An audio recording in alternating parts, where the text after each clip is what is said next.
ማኝነት ያለውን ወንድማችንን ስለሆነ በውክልና ያቀረብነው ለክልል ምክር ቤት ይህንን እንድትመርጡ እንጠይቃለን። እዚህ ቀበሌ ያቀረብነው አደምን ነው። በሌላ መንገድ ንጹህ አለማየሁንም ታቋታላችሁ። የክልል ምክር ቤት ተመራጭ ናት። በወረዳ ደረጃ የብልጽግና ፓርቲ አደረጃጀት ጽህፈት ቤት ኃላፊ ሆና የምትሰራ እውነትም እንደ ስሟ ንጹህ የሆነች ጓዲት ነው ብልጽግና ፓርቲ ያቀረበላችሁ።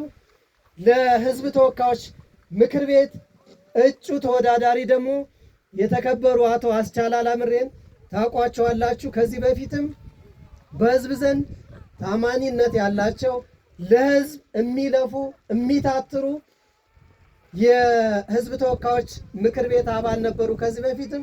አሁንም ብልጽግና ፓርቲ በድጋሜ አቶ አስቻል አላምሬ ለህዝብ ተወካዮች ምክር ቤት በእጩነት አቅርቧቸዋል ማለት ነው። ስለሆነም የህዝብ ጉስቁልና የህዝብ ችግር የሚስተካከለው ብልጽግና ፓርቲን ስትመርጡ ነውና ያለምንም ማመንታት ይህንን ምልክት ወስዳችሁ በግንቦት 24 የምርጫው ዕለት ብልጽግና ፓርቲን እንድትመርጡ ማሳሰብ ፈልጋለሁ።